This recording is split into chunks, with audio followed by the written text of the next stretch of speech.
Dinkar Raut, motor वाहन निरीक्षक, उपप्रादेशिक परिवहन कार्यालय अकलूज। महाराष्ट्रभर 1 जानेवारी ते 31 जानेवारीपर्यंत road safety week, road safety महिना हा म्हणून साजरा केला जातो। तरी आपल्या उपप्रादेशिक परिवहन कार्यालय अकलूजतर्फे आज गोल्डन आवर्समध्ये काय काय करायचं, त्या 108 ॲम्ब्युलन्स यांच्या मार्गदर्शनाखाली आपण इथं सांगोल्यातील 100 ते 150 लोकांना आज मार्गदर्शन श्रीलिंगे आणि 108ची टीमने दिलेलं आहे। तर याच्यामधून आपण एक अपेक्षा छोटीशी करू की निदान आपल्या या प्रशिक्षणामुळे एखादा तरी समजा अपघात झाला आणि त्या गोल्डन आवरमध्ये एखाद्याने तरी मदत झाली यापासून, तरी आपण हा कार्यक्रम केलेला हा सक्सेस झाला असं म्हणू शकतो।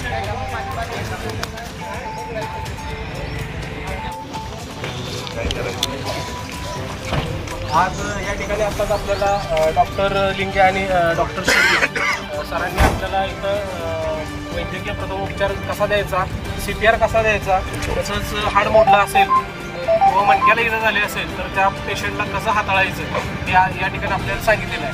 तसंच मला पुन्हा एकदा अपघाताप्रसंगी आपल्याला काय करावं लागेल याचा मी एकदा क्रम सांगतो तुम्हाला। अपघात रस्त्यात झालेला दिसला की सर्वप्रथम पहिली गोष्ट म्हणजे 108ला फोन लावा। दुसरी गोष्ट, जर वाहनं रस्त्यावरती असतील तर ते वाहन रस्त्याच्या बाजूला घेणं, तसंच पेशंट रस्त्यावरून बाजूला घेताना जी खबरदारी आता सरांनी सांगितलेली आहे, जसं मणक्याला मार लागला असेल तर मणक्याची आणि मानेची पोझिशन हॉरिझॉन्टल राहील, या हिशोबानं त्या पेशंटला रस्त्यातून बाजूला घ्यायचं आहे। ट्रॅफिक ज्यावेळी सुरळीत होईल तुम्ही त्या पेशंटला जर आवश्यक असेल तर CPR द्यायचा। CPR कधी द्यायचा आपल्याला डॉक्टरांनी सांगितलेलं आहे। दिसला आडवा की केलं CPR चालू असं करायचं नाही। त्याचं सरांनी सांगितल्याप्रमाणे जर श्वास बंद असेल आणि हृदय बंद असेल तर त्या ठिकाणी त्याला CPR आणि आपल्याला श्वास द्यायचा आहे। ही सर्वात महत्त्वाची गोष्ट आहे की CPR कधी द्यायचा हे तुम्ही सर्वांनी एकदा मनाशी निश्चय करा व्यवस्थित। स्वतःला एक ऑर्डर देऊन ठेवा की CPR देण्यापूर्वी त्याचं हृदय काम करत नाही हे मी पहिल्यांदा खात्री झाल्यानंतर CPR चालू करणार।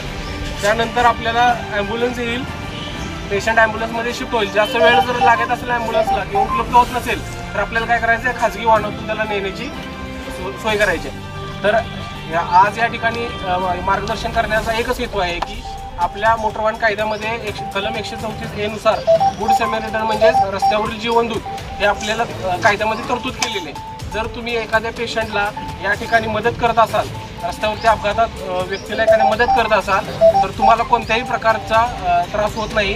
तुम्हाला स्वतःचं नावसुद्धा तुम्ही जर सांगितलं नाही हॉस्पिटलमध्ये तर चालू शकतं।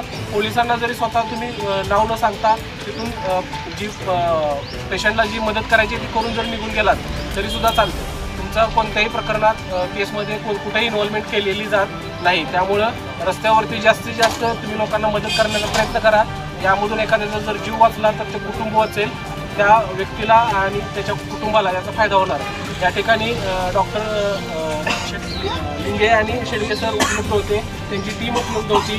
त्यांनी आपल्याला त्यांचा बहुमूल्य वेळ काढून आज इथं प्रशिक्षण दिलेलं आहे। त्यासाठी मी त्यांचं आपल्या कार्यालयाच्या वतीने तसंच तुमच्या नागरिकांच्या वतीने मी त्यांचे आभार मानतो। तुम्ही सर्व आज इथं नागरिकांनी लक्ष देऊन या गोष्टी आवडीने ऐकलेल्या आहेत। तुम्ही या गोष्टीचं नक्कीच रस्त्यावरती इम्प्लिमेंटेशन कराल याची मी आशा व्यक्त करतो आणि तुमचा आभार व्यक्त करतो।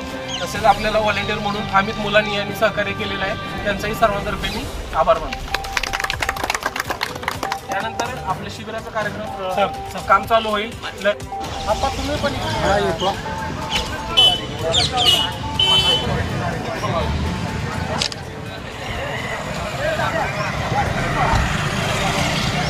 इम्प्रूव्हमेंट करतोय, फिट आल्यावर कसं वेळ बघतात, पण अशा पण लोक CPR द्यायला चालू करतात, हे चुकीचं आहे। पूर्णपणे आपल्याला ज्यावेळेस खात्री होते श्वास बंद आहे, पोट कसलंही हालत नाही, छाती हालत नाही, त्याच वेळेस CPR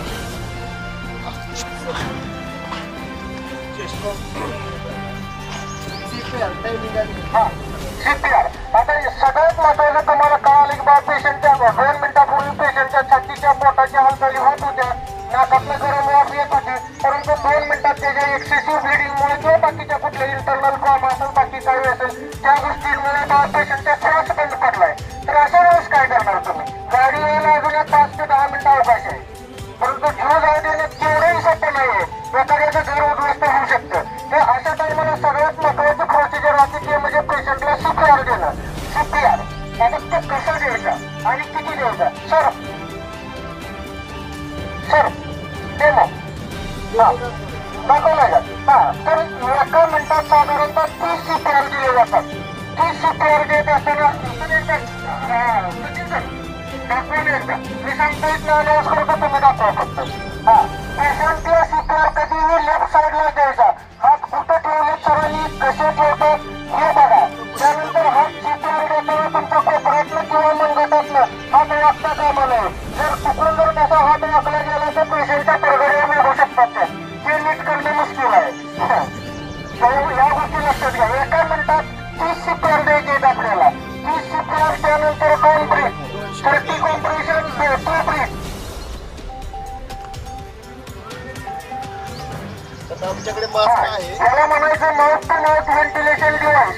जे आता सरांच्या हातात आहे. आमच्याकडे काही मास्क नसते. त्यावेळेस काय करायचं, तोंडावरती रुमाल टाकून 30 CPR असं दिलं. एका मिनिटात 30 द्यायचे. आपल्याला 30 दिले की 2 वेळा येणं श्वास द्यायचा. म्हणजे आपण रुमाल ठेवून आता मी मास्क लावतोय याचा आणि ह्यातून असं तोंडाने फुकायचं. तोंडात जोर त्याच्यामुळे ते मास्क हे होते. म्हणजे चालवायला त्याला मदत होते. तोंडावरती रुमाल ठेवायचा आणि आपल्या तोंडाने जोरात फुकायचा. तिथपर्यंत हवा आली पाहिजे एवढ्या जोरात फुकायचं. ब्लडिंग ही होत असेल तर आपल्याला रुमालाही बांधू शकतो आपण. ब्लिडिंग रुमालही चालू शकतो. काही अडचण नाही. प्रत्येकाने आता या आमच्या हे म्हणून आमच्याकडे डिव्हाइस असते. प्रत्येक माणसाकडे डिव्हाइस असणं शक्यच नाही. त्यावेळेस प्रत्येकाच्या खिशात रुमाल काय असतात. प्रत्येकाच्या खिशात रुमाल टाका पेशंटच्या तोंडात. काही अडचण येत नाही, प्रॉब्लेम येत नाही. तुम्हाला काही ते आयुष्यभर करायच्या गोष्टी नाही. आयुष्यात कधीतरी एखाद्या वेळेस करायचं आहे. त्याच्यामुळे काही अडचण येत नाही. फक्त एखाद्याचा जीव असू शकतो, त्याचं पुण्य तुम्हाला मिळू शकतं. आणि हे तुम्हाला करायचं आहे 10 मिनिटं. फक्त 108ची ॲम्ब्युलन्स येईपर्यंत त्यासाठी हे सगळं चाललंय दिलं.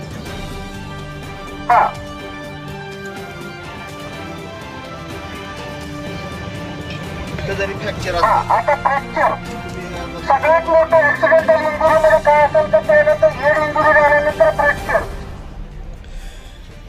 असलं की आपण काय करतो की काढीव किंवा आता स्कोप घ्या. आता स्कोप घ्या पेशंटच्या जवळ. रक्त रक्त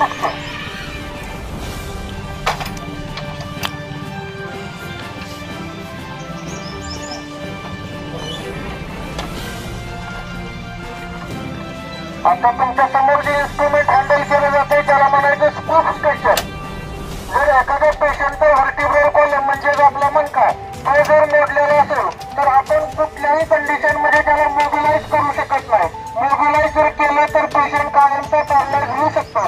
त्याच्यासाठी तो मणका आयोग्य परिस्थितीत आपल्याला हॉस्पिटलला घेऊन जातात. अशा वेळेस पेशंट हँडल कसा करायचा तर त्यासाठी वापरलं जाणारं इन्स्ट्रुमेंट म्हणजे स्कूप स्ट्रेचर.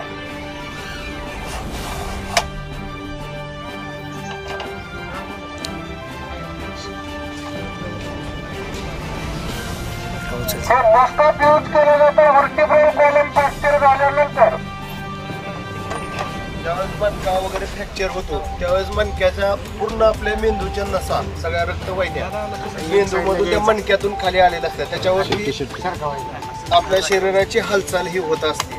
पण जर मणक्याला हे झालं आणि आपण जर जास्त हालचाल केली पेशंटची तर त्याच्यामुळं पेशंटला पूर्णपणे आयुष्यभरासाठी पॅरालिसिस होऊ शकतो. आणि मणक्याचं ऑपरेशन हा सक्सेस रेट सगळ्यात कमी आहे. आणि पूर्णपणे मेंदूचं कार्य त्याच्यामुळं बंद पडतं. आपल्या शरीरात हालचाल होत नाही. हे त्याच्यामुळं काय करत असते अशा वेळेस ज्यावेळेस मणक्याला मार लागला आपल्याला दिसतं किंवा ॲक्सिडेंटचं पेशंट प्रत्येकच बेशुद्ध नसते त्यावेळेस ते सांगत असते पाठीला लागले किंवा मानेला लागले इथं दुखते. अशा वेळेस आपण त्याची हालचाल करायची नाही. त्याला उठवून बसवायचा नाही, काही नाही. ह्या कंडिशनला ठेवायचं. ॲम्ब्युलन्स आल्यानंतर आमच्याकडे हा स्ट्रेचर आहे. हा दोन्ही साईडला आता हा वेगळा होतो. थोडीशी फक्त थोडंसं हे करून हा बरोबर ऑटोमॅटिक त्याच्या अंगाखाली शिरतो हा स्ट्रेचर. अशा वेळेस आम्ही उचलत असतो. आणि किंवा तुमच्याकडे आता समजा एखाद्या ॲम्ब्युलन्स लवकर तुम्हाला लांबून येणारे असेल वेळ येणार असेल अशा वेळेस तुम्ही काय करू शकता की इथं असं दोघं तिघं इथं बेल्टला धरून उचलायचा जेणेकरून पेशंट सरळ गेला पाहिजे. बेंड होणार नाही. थोडासाही वाकून द्यायचा नाही. एकाने एक पाय एकाने एक हातानं मग आपण असं पाय मणका असा खाली जातो आणि हातन पाय आपण वरती धरलेला आणि बाजू बरोबर खाली जातो. ती मणका आहे तो पूर्ण फ्रॅक्चर होऊन कायमचा पेशंट आदो होऊ शकतो.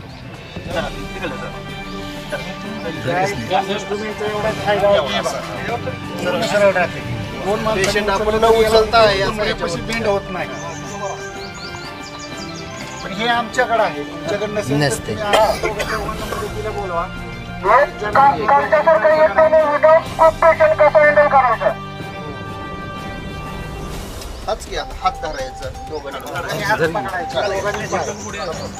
इन केस जर पेशंट तुम्हाला प्रायव्हेट तुमच्या गाडीने शिफ्ट करायचं असेल आणि जर यायची तुम्हाला वाट बघायची नाही तर तुम्ही पेशंट कसं शिफ्ट करू शकता. पाण्याला एक तास द्यायचा आहे.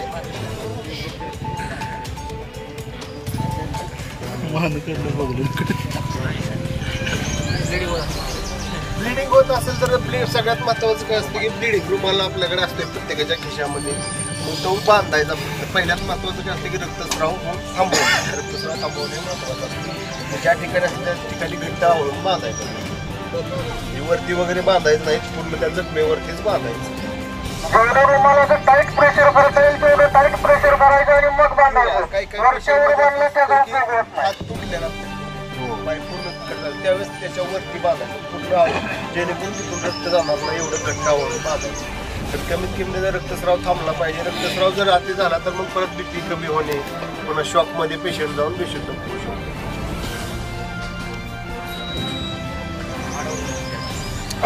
हाड जर तुटला असेल तर त्याला तुम्ही आता सध्या तुमच्याकडे वेळ असेल किंवा प्रायव्हेटनंच देणार असेल. आता इथला हाड मोडला तर आपल्याला जाणवतं. कधी कधी असं होतं की वरून जाणवतं आपल्याला की जर पूर्ण कट गेलेला असेल ना, पूर्ण हात असा होता, त्यावेळेस असं थोडासा हात ओढून धरायचा. ओढून धरल्यानंतर सरळ होते. जर तुम्ही तुमच्याकडे बांबूची काम किंवा झाडाची सरळ जरी 2-3 लाकडं त्याला असं सरळ लावून त्याला बांधू शकता. किंवा आहे असं तुम्ही, किंवा पाय फ्रॅक्चर आहे तुम्हाला गाडीत येताना सुद्धा तुम्ही दोन्ही तिथं फ्रॅक्चर आहे ना असं दोन्ही हातात धरू शकता.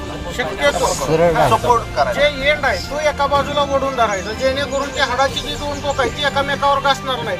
एक तर घासलं तर पहिला प्रॉब्लेम पेशंट भरपूर कालवा करतो, कारण त्या पेन त्याला सहन होत नाही. आणि दुसरी गोष्ट आहे, जर ह्या एजेस घासून तुम्ही जर 20 किलोमीटरचा प्रवास केला आणि या 2 हाडाचे एजेस घासून जर लप झाल्या तर युनियन फॉर्मेशन होत नाही पुन्हा. आणि झालं तर ते प्रॉपर होत किंवा त्याला गॅप राहतो. हाड मोडल्यामुळं त्याला टोक आलेलं असतात. एखाद्या रक्तवाहिनीला आतमध्ये लागून ती तुटू शकते. आणि जर इंटरनल ब्लिडिंग झालं तर त्यासाठी ते पुन्हा सगळा पाय ओपन करावा लागतो.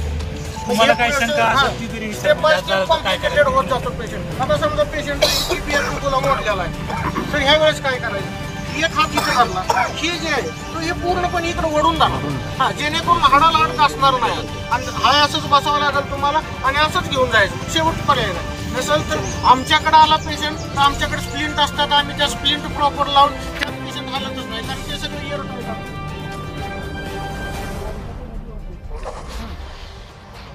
आता एकंदरीत ॲम्ब्युलन्स बद्दल माहिती. आता हे झालं पेशंट कसा शिफ्ट करायचा. आता इथून पुढे गाडीत काय काय असते आपल्या.